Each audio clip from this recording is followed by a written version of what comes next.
hemos llegado al final de nuestro estudio de la carta de Santiago. Y es importante entender todo lo que Santiago ha estado intentando decirle a este grupo de hermanos a los cuales él escribe. Desde el principio vemos que esta es una carta que escribe con el propósito de animar a personas que estaban sufriendo tribulación, que estaban sufriendo adversidad en su vida como creyentes.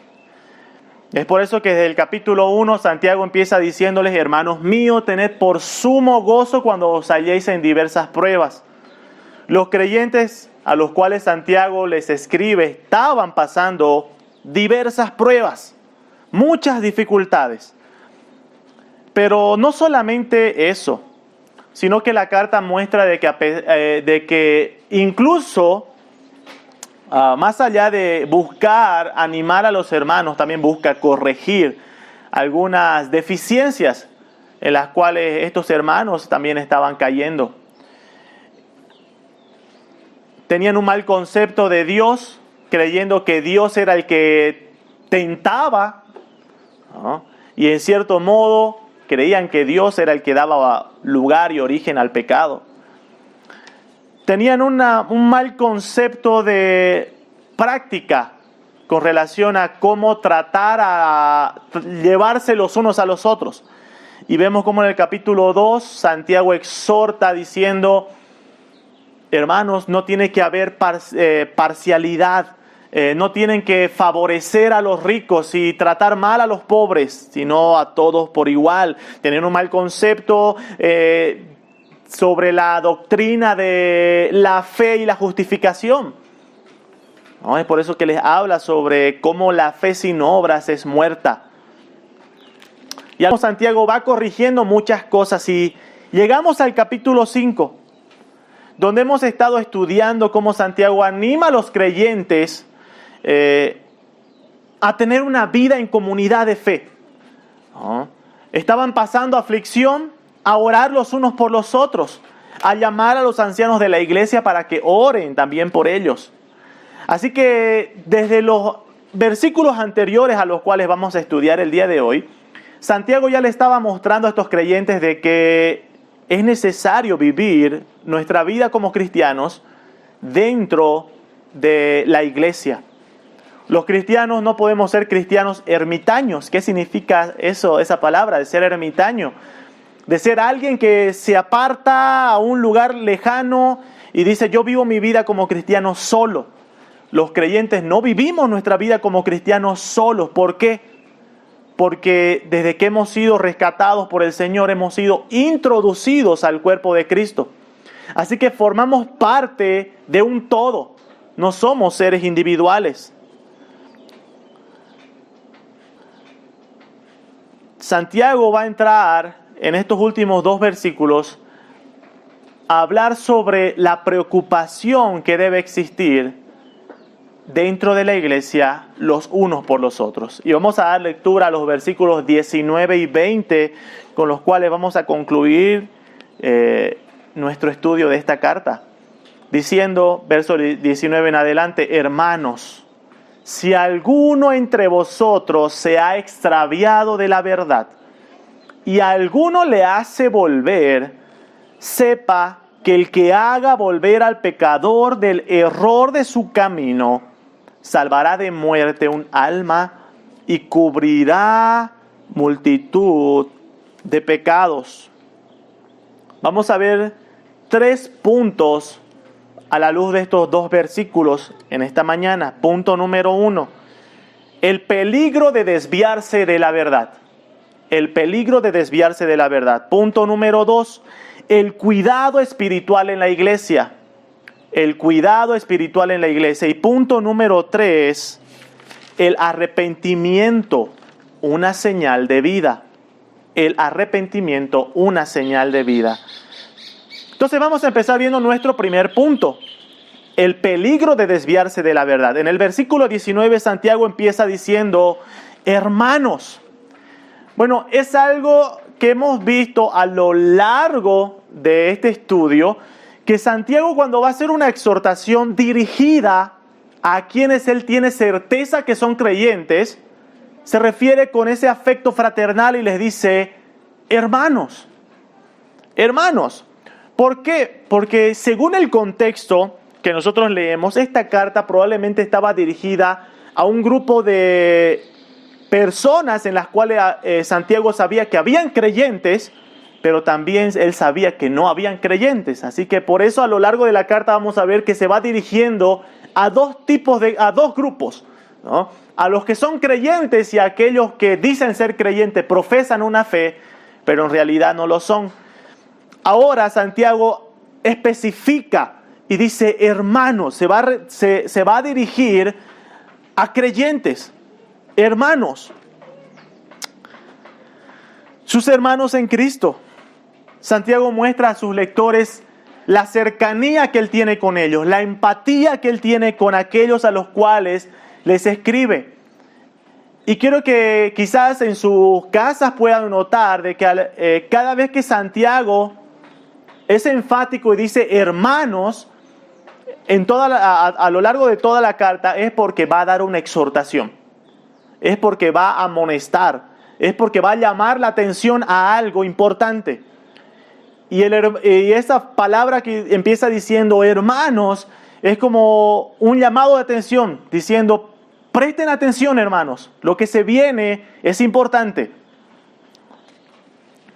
Y luego dice hermanos, si alguno de entre vosotros se ha extraviado de la verdad. Otra traducción lo presenta, no se ha extraviado, sino que se extravía de la verdad. Si alguno de vosotros se extravía de la verdad. Santiago hace una advertencia a estos hermanos a los cuales les escribe y muestra un peligro latente en la vida de los creyentes. Un peligro al cual están todos los creyentes en riesgo de poder ceder. ¿Cuál es ese peligro al cual Santiago advierte a estos hermanos? Si alguno de entre vosotros se extravía de la verdad.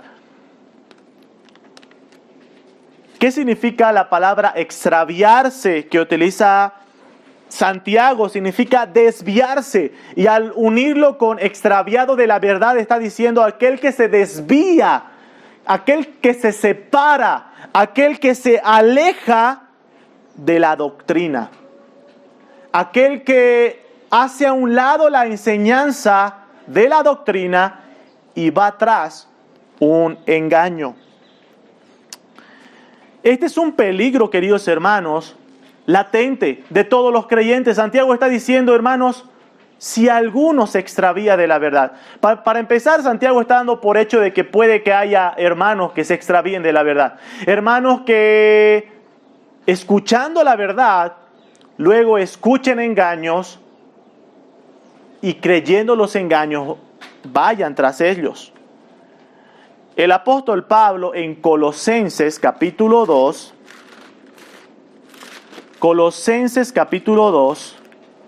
hace una advertencia similar a la que Santiago está hablando en este momento.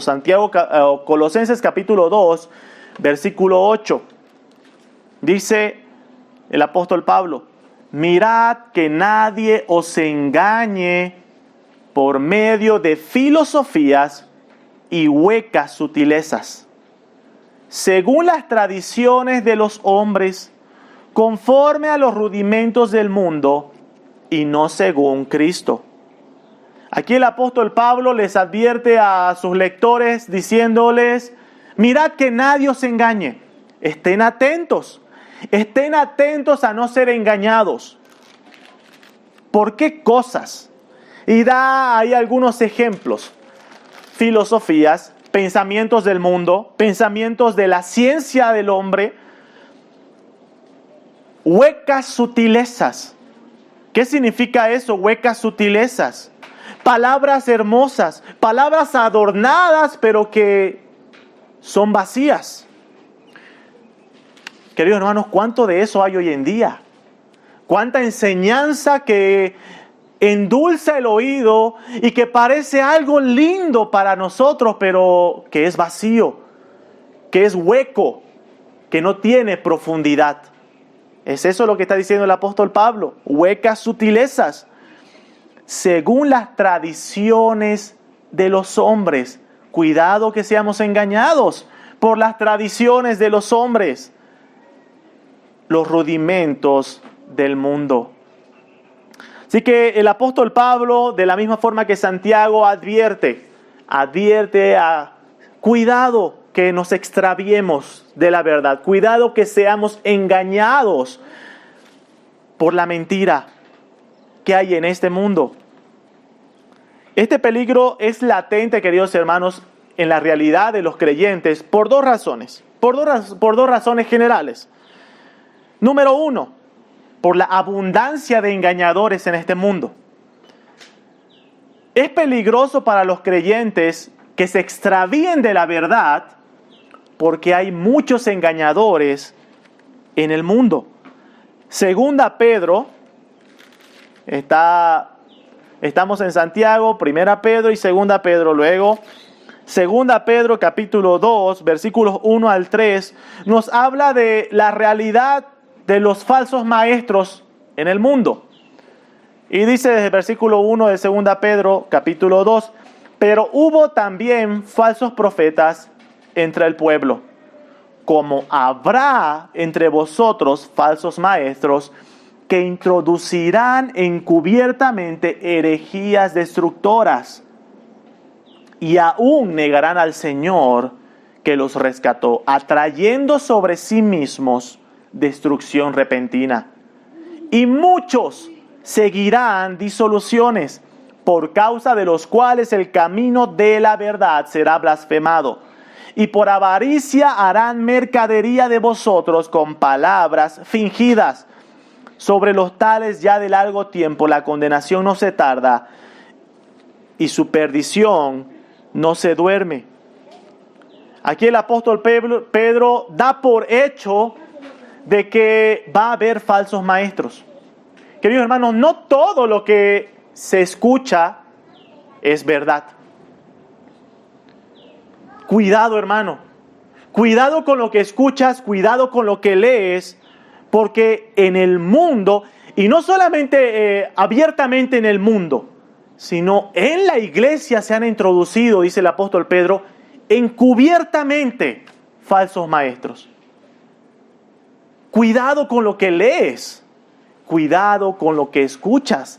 Hoy en día este peligro se ha hecho más grande todavía y más riesgoso para los cristianos por el tema del internet. Todos tenemos dudas y escuchamos de todo y leemos de todo en el internet. Querido hermano, no todo lo que escuchas y lees es verdad. Cuidado. Ten cuidado. Y es ahí donde uno tiene que tener discernimiento para poder identificar quién es un falso maestro. No. Cuidado. ¿Cuántas personas yo veo que comparten constantemente, ¿no?, en sus redes sociales doctrinas de falsos maestros? Y yo digo, ¿cómo no se dan cuenta? ¿No? Y es que han sido engañados, creyentes siendo engañados, y es un riesgo latente.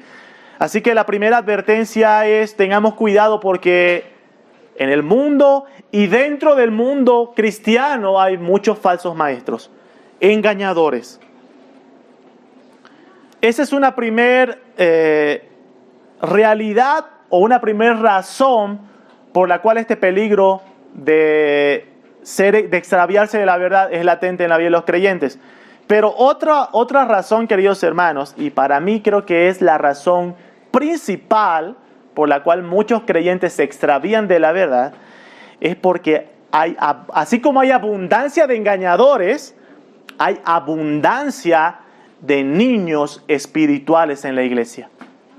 Hoy en día la iglesia está repleta de niños espirituales.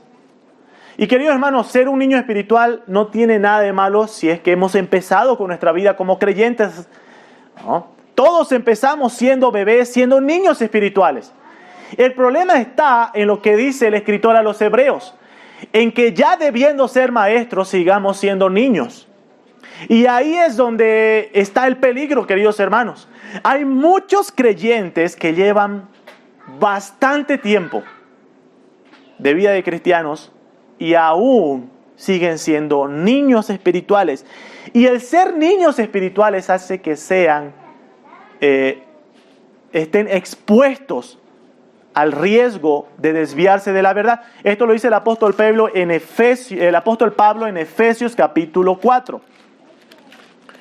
Efesios capítulo 4.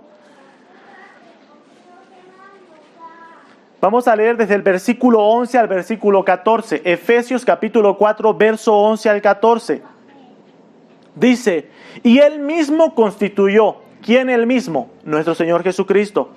Él mismo constituyó a unos apóstoles, a otros profetas, a otros evangelistas, a otros pastores y maestros. Aquí el apóstol Pablo está hablando cómo el Señor constituyó y edificó su iglesia a partir de estos oficios. Hoy habla primero del oficio apostólico, de los profetas, de los evangelistas y de los pastores y maestros. Cómo estos tenían un propósito, estos oficios tenían un propósito en la iglesia. ¿Y cuál es el propósito? El versículo 12 dice, a fin de perfeccionar a los santos. Dios estableció esos oficios en la iglesia para perfeccionar a los santos, para la obra del ministerio, para la edificación del cuerpo de Cristo, a fin de perfeccionar, hasta que todos lleguemos a la unidad de la fe y del conocimiento del Hijo de Dios, a un varón perfecto, a la medida de la estatura de la plenitud de Cristo. Y el versículo 14, escuchen, para que ya no seamos niños fluctuantes, llevados por doquier de todo viento de doctrina, por estratagemas de hombres que para engañar emplean con astucia las artimañas del error. Alguien que es niño espiritual, el apóstol Pablo aquí lo califica como un niño fluctuante. Fluctuar, cambiante, alguien que cambia todo el tiempo. Bueno, un niño espiritual es alguien que no es constante en su vida espiritual, sino que cambia constantemente. Y aquí dice que el riesgo es que un niño que constantemente cambia tiene el riesgo de ser llevado por cualquier viento de doctrina. Y es llevado de aquí para allá, ¿no? Alguien que no tiene una madurez espiritual tiene el riesgo de creer todo lo que se le dice. Y es por eso que es llevado de un lado a otro. Y este, para mí, queridos hermanos, es el mayor riesgo por el cual una persona puede extraviarse de la verdad. Por ser niño fluctuante, un niño espiritual. Los creyentes de la actualidad, queridos hermanos, tienen un mar de conocimientos debido a la abundancia de información. Todos los creyentes hoy en día dicen tener un mar de conocimientos y conocen de todo. El problema es que ese conocimiento, ese mar de conocimiento es un mar que tiene solamente 1 centímetro de profundidad. Conocemos de todo y a la vez no conocemos nada. Querido hermano, quiero preguntarte, ¿qué tan profundo es tu estudio de la palabra del Señor? O dices solamente, no, eso es solamente para los que enseñan la palabra, para los pastores, para los maestros. Yo no. Eso es para los teólogos, para los que van a las universidades, a los institutos bíblicos. Para mí no. Querido hermano, hermanos, nosotros tenemos la responsabilidad de dejar de ser niños espirituales y profundizar en nuestro conocimiento de las Escrituras. Porque es un riesgo, querido hermano, que podamos ser engañados. Debemos crecer en el conocimiento de la verdad.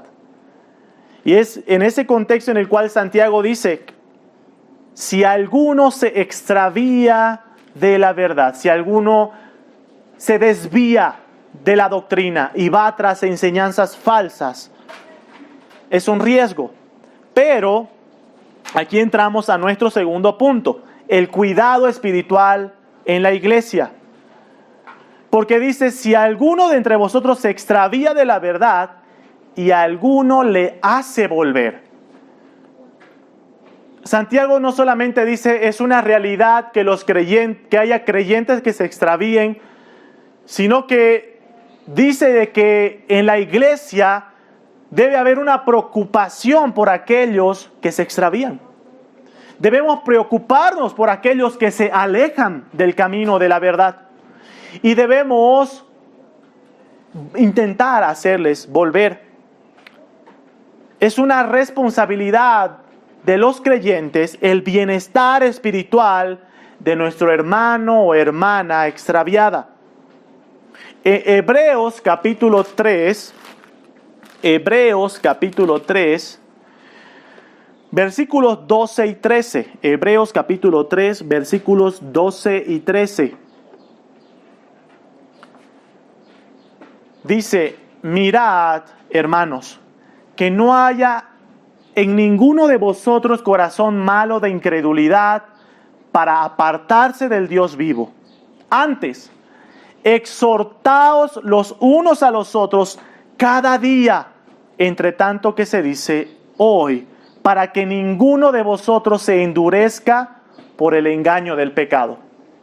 Es responsabilidad de los cristianos, es responsabilidad de la iglesia cuidarse los unos a los otros, queridos hermanos. Y es cierto, queridos hermanos, que los pastores y ancianos de la iglesia tienen una responsabilidad especial en el cuidado de la iglesia. Pero al mismo tiempo es responsabilidad de todos velar por el bienestar espiritual los unos por los otros. Queridos hermanos, esto es importante, porque ¿cuántos de nosotros venimos a la iglesia y no nos importa el bienestar del otro hermano? No nos importa si es que antes había en estas sillas algunos hermanos y ahora ya no están y nosotros decimos, ¿qué será de ellos? ¿No? Su problema. Queridos hermanos, nos tiene que importar. Debemos preocuparnos por su condición espiritual. Si es que la razón por la cual esos hermanos se han alejado es porque se han extraviado de la verdad.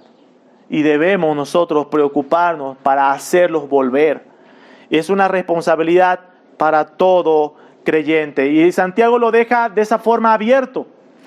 Porque si él hubiese querido ser enfático al decir que esta es una responsabilidad específica de los pastores y ancianos de la iglesia, él hubiese dicho, así como en el versículo 15 hace referencia, en el versículo 14, hace referencia de que había que llamar a los ancianos para que oren por ellos, por los enfermos. Si Santiago hubiese querido decir de que el exhortar a aquel que se ha apartado es una responsabilidad exclusiva de los pastores y maestros, hubiese dicho acá, ¿no?, que los ancianos le hagan volver, que los pastores les exhorten. Pero aquí Santiago dice, si alguno le hace volver. Deja abierto la posibilidad a la participación de todo creyente, de cualquier creyente. Querido hermano, ¿alguna vez te has puesto a pensar que tú eres responsable por tu hermano y hermana? Tú eres responsable también por tu hermano y hermana, querido hermano. Debemos preocuparnos. Tenemos que pensar ya en vivir una vida de creyentes, de comunidad de fe, preocupándonos por los hermanos, los unos por los otros. Santiago ya anteriormente decía, hay que preocuparnos y orar los unos por los otros. Ahora Santiago va más allá y dice, si ese es tu hermano, hermana, se ha extraviado, tienes que ir para hacerle volver, para hacerle entrar en razón. Gálatas capítulo 6, versículo 1. Dice, hermanos, si alguno fuere sorprendido en alguna falta, vosotros que sois espirituales, restauradle con espíritu de mansedumbre, considerándote a ti mismo, no sea que tú también seas tentado. El apóstol Pablo aquí nos da un poquito más de luz sobre la importancia de la iglesia en el cuidado espiritual que debe existir de los unos con los otros. Y dice, si alguno de vosotros tropieza en alguna falta, hay que ir y restaurarle. Y uno de los propósitos por lo que da, y una de las razones que da Pablo también de hacerlo es que debemos considerarnos a nosotros mismos, no sea que también nosotros tropecemos en nuestra vida como creyentes. Queridos hermanos, así como hay hermanos a los cuales necesitan que vayamos y los levantemos porque han caído, porque han tropezado, porque se han extraviado de la verdad, quién sabe si el día de mañana te toque a ti necesitar la mano de alguien para poder levantarte si te has extraviado. Así que, queridos hermanos, esto es un cuidado que debemos tener todos, los unos por los otros. Quiero preguntarte, hermano, ¿cuándo ha sido la última vez que tú has llamado o has visitado a alguien para saber simplemente cómo está esa persona? De la iglesia. ¿Cuándo ha sido la última vez que te has preocupado y has dicho, no la vi a esta persona, a este hermano, a esta hermana en la iglesia, y fuiste a verlo? ¿O le llamaste para saber cómo estaba? ¿Cuándo? Hermano, muchos de nosotros, cuando atravesamos adversidades, a veces nos sentimos mal cuando no sentimos que hay personas que se preocupan por nosotros. ¿Tú te preocupas por los demás? ¿Tú te preocupas por los otros hermanos? Es una responsabilidad de todo creyente. Si alguno de vosotros se ha extraviado y alguno le hace volver, queridos hermanos, es algo en lo cual nosotros debemos asumir esa responsabilidad.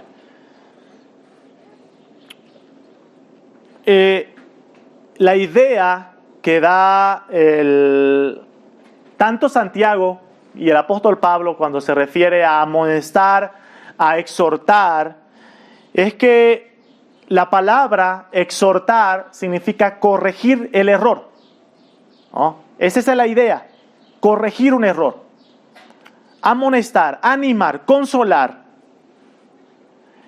Y es lo que Santiago dice.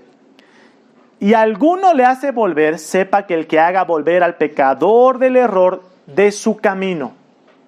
¿De qué forma, queridos hermanos, nosotros cuidamos espiritualmente de los otros hermanos? Es exhortándonos, es corrigiéndonos el error de nuestro camino si es que nos hemos extraviado. Y eso solamente lo podemos hacer nosotros, queridos hermanos, a través de la palabra de Dios. La forma en que nosotros nos exhortamos, nos amonestamos, nos corregimos, queridos hermanos, es a través de la palabra de Dios. Así que tenemos una responsabilidad grande, queridos hermanos, y esta responsabilidad está acompañada del uso de las Escrituras. Si nosotros no manejamos correctamente las Escrituras, ¿cómo vamos a poder corregir, animar, consolar al hermano extraviado por medio de la palabra de verdad? Necesitamos ejercitarnos en el conocimiento de la palabra del Señor, para de esa forma nosotros poder exhortar y poder realizar un cuidado correcto los unos por los otros. Romanos capítulo 16, verso 14, un versículo más sobre este punto. Romanos capítulo 16, verso 14. Saludad a Asícrito, a Flegonte, y empieza a nombrar a varios hermanos. Versículo 15 termina diciendo, y a todos los santos que están con ellos, saludad los unos a los otros con ósculo santo. Os saludan todas las iglesias de Cristo. Mas os ruego, hermanos, que os fijéis en los que causan divisiones y tropiezos en contra de la doctrina que vosotros habéis aprendido, y que os apartéis de ellos.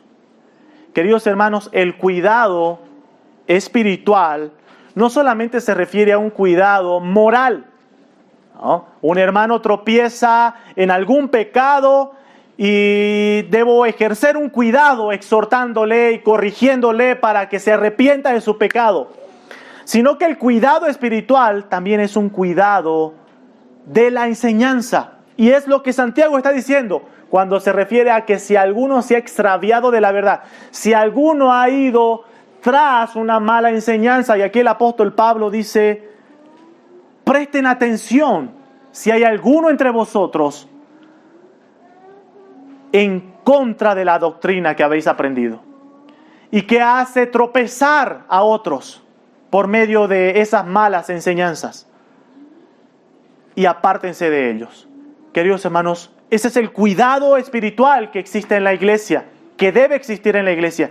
¿Saben a qué se llama a todo esto que estamos hablando, hermanos? Es algo que se conoce como disciplina en la iglesia. Y eso lo vamos a estudiar más adelante cuando estemos estudiando, continuemos con nuestro estudio de la iglesia. La disciplina en la iglesia, queridos hermanos, tiene el propósito de protección, de cuidado en la iglesia. Cuida a los hermanos de pecados morales, es decir, un pecado moral que tropieza al hermano, pero al mismo tiempo la disciplina también tiene el cuidado de aquellos pecados doctrinales, aquellas malas enseñanzas. Y tiene que haber esa preocupación, queridos hermanos, y todos tenemos que estar al tanto de eso.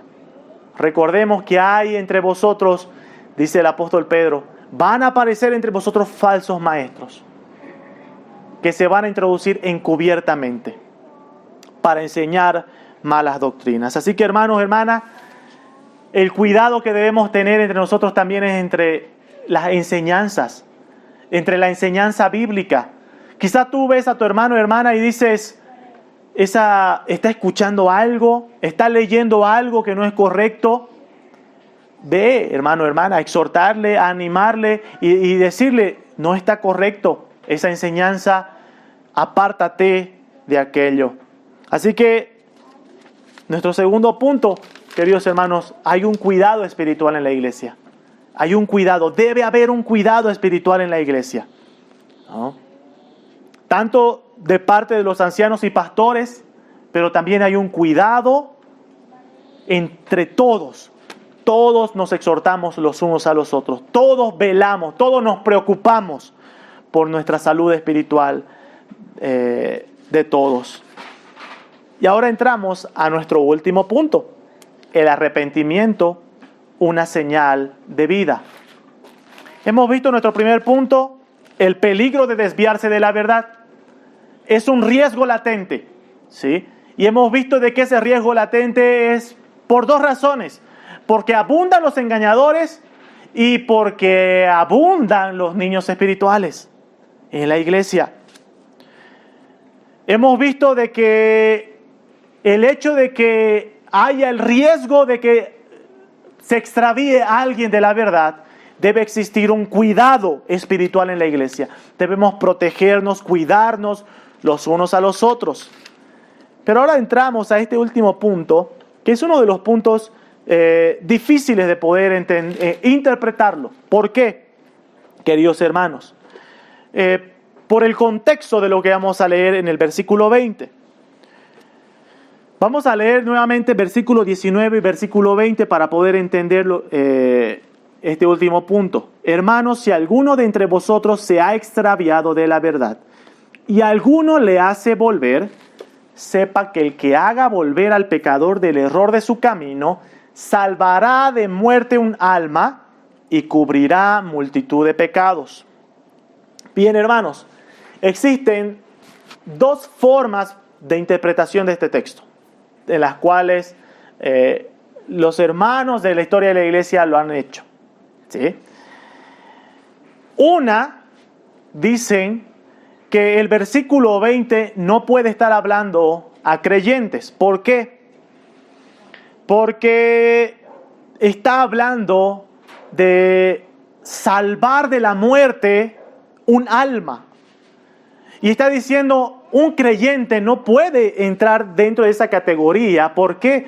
Porque el creyente no pierde su salvación aun cuando se ha extraviado, ¿no? Así que si se extravía, no es que se lo vuelve a salvar de la muerte su alma. Bueno, esa es una interpretación. La otra interpretación, queridos hermanos, es que tanto el versículo 19 como el versículo 20 hablan a creyentes. Y es la interpretación que yo estoy de acuerdo, ¿sí? Que tanto versículo 19 y versículo 20 está haciendo referencia a un creyente apartado. Pero aquí viene el conflicto de la interpretación si es que nosotros decimos de que se está haciendo referencia a un creyente apartado. ¿Cómo entendemos el final del versículo 20 cuando dice que salvará de muerte un alma y cubrirá multitud de pecados? Vamos a ir paso a paso para poder entender el versículo 20 y este punto que vamos a ver. Primero, queridos hermanos, este versículo 20 nos habla de una verdad del Evangelio. Eso es innegable.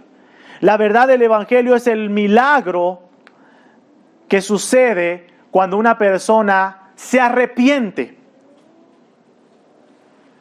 ¿Y cuál es el milagro?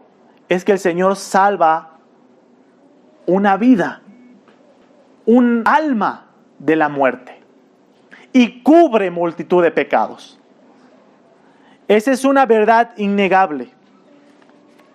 Pero lo que empieza diciendo este versículo dice, el que haga volver al pecador del error de su camino. Hacer volver a alguien del error de su camino, Santiago está hablando del arrepentimiento, queridos hermanos. Tanto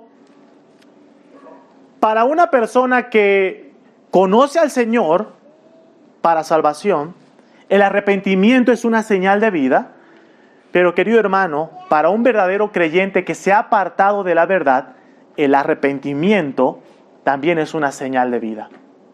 ¿Cómo vemos y entendemos esto? Anteriormente Santiago hablaba de alguien que se ha extraviado de la verdad. Y quiero que vayamos pensando en eso, queridos hermanos.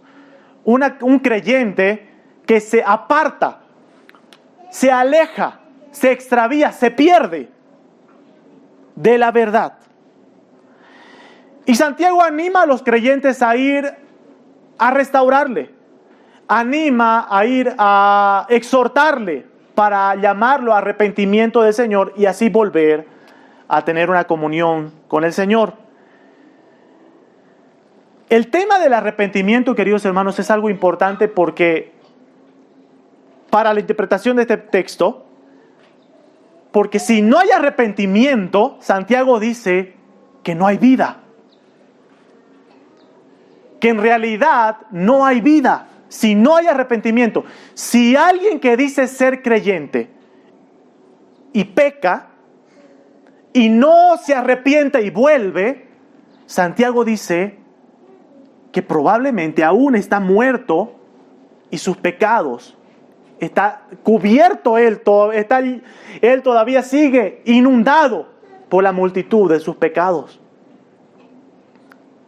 Ese es un aspecto importante, queridos hermanos, de poder entender. ¿Cómo nosotros fundamentamos esto?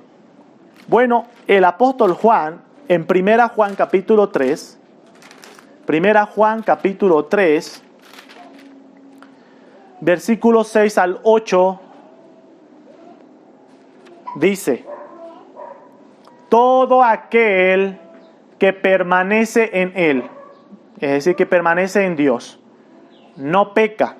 Bueno, no está hablando de una perfección, ¿sí? Todo aquel que peca no le ha visto ni le ha conocido. Hijito, nadie se engañe. El que hace justicia es justo, como Él es justo. Y aquí está lo que dice el apóstol Juan. El que practica el pecado es del diablo. porque el diablo peca desde el principio. Para esto apareció el Hijo de Dios, para deshacer las obras del diablo. Entendamos ahora este versículo 8 del apóstol Juan. Primeramente dice que el que practica el pecado es del diablo.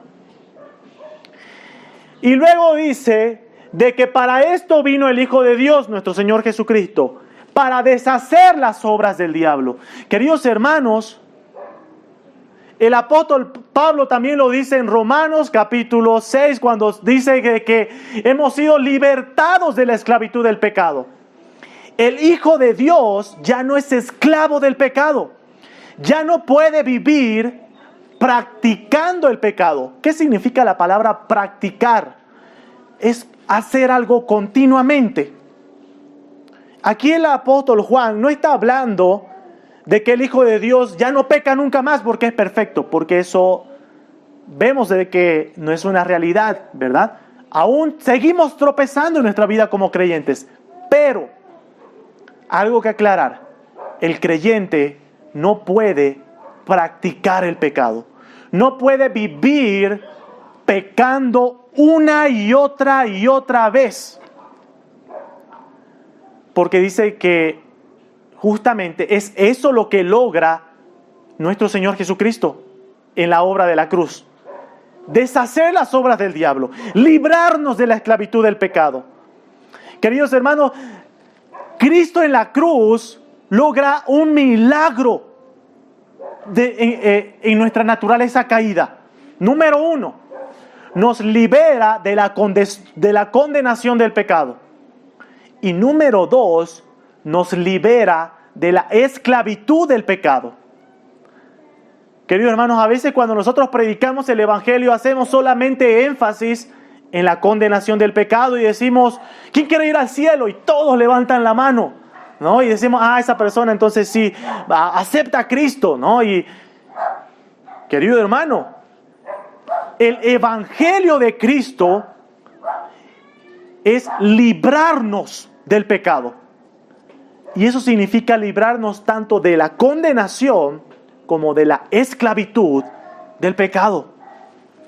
Ese es el poder del Evangelio, que nos hace una nueva criatura en Cristo Jesús, por la fe en Él. Entonces, entendiendo todo eso, hermanos, Santiago dice, ¿no? Si alguno se ha extraviado de la verdad y alguno hace volver al pecador del error, está hablando de arrepentimiento. Tiene que haber un arrepentimiento, ¿sí? Y cuando hay ese arrepentimiento, hay esa seguridad de la maravilla del Evangelio. Por eso termina Santiago diciendo, salvará de muerte un alma y cubrirá multitud de pecados. La certeza de vida. Cuando hay arrepentimiento, hay una certeza de salvación en esa persona.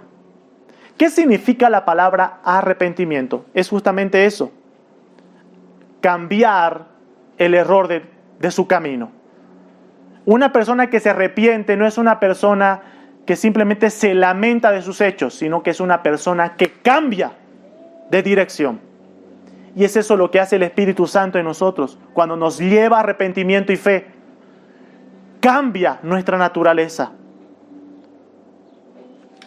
Entonces, queridos hermanos, aquí el apóstol Juan, cuando dice de que el que practica el pecado es del diablo, está hablando justamente de la necesidad de arrepentimiento en la vida del creyente.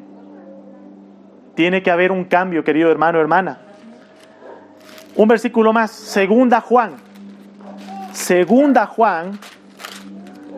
versículo 9. Creo que aquí es algo más claro y algo más similar a lo que Santiago dice. Segunda Juan, versículo 9.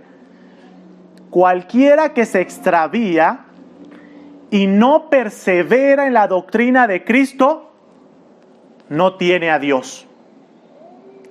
El que persevera en la doctrina de Cristo, ese sí tiene al Padre y al Hijo. Nuevamente, recordemos el contexto de Santiago.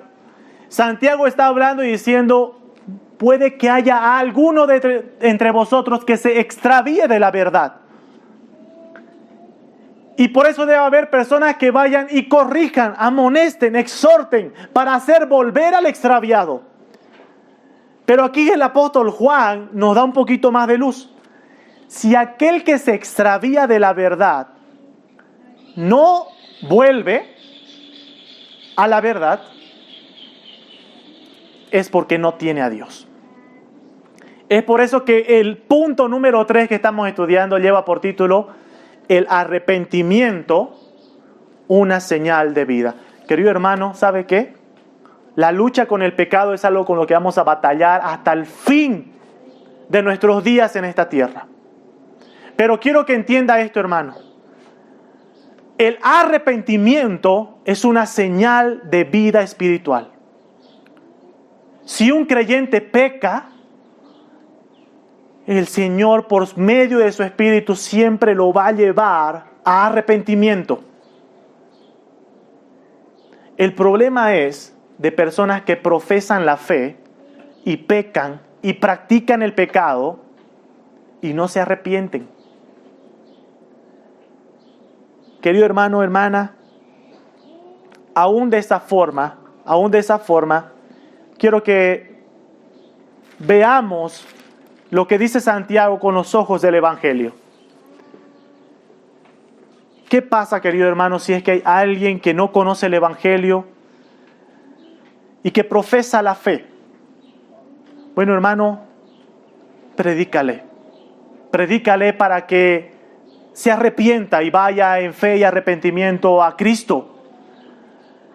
Y aquí es donde viene la maravilla de esta tarea, la maravilla de anunciar el Evangelio, la maravilla de ir y restaurar a las personas extraviadas. Dice que salva de muerte un alma. Querido hermano, hermana, un alma extraviada es muy importante para el Señor. Y tiene que ser igual de importante para nosotros. Queridos hermanos, nos preocupemos los unos por los otros. Nos preocupemos por aquel hermano que se sentaba aquí a mi lado, que se sentaba al frente y que ya no está. Y nos preguntemos, ¿por qué? Y nos preocupemos por ellos. Pero también, querido hermano, tengamos en cuenta esto. Tenemos una responsabilidad de ir y levantar al caído. ¿Sabes por qué? Porque el día de mañana puede que tú también necesites ser levantado. Porque todos necesitamos, porque somos débiles. Y es esa la necesidad de la iglesia. Por eso el cristiano no es ermitaño. Por eso el cristiano tiene que crecer y vivir dentro de la comunidad de la fe, dentro de la comunión. Por eso la Escritura nos dice, no se dejen de congregar los unos a los otros, sino exhortaos los unos a los otros, tanto más cuanto veis que aquel día se acerca.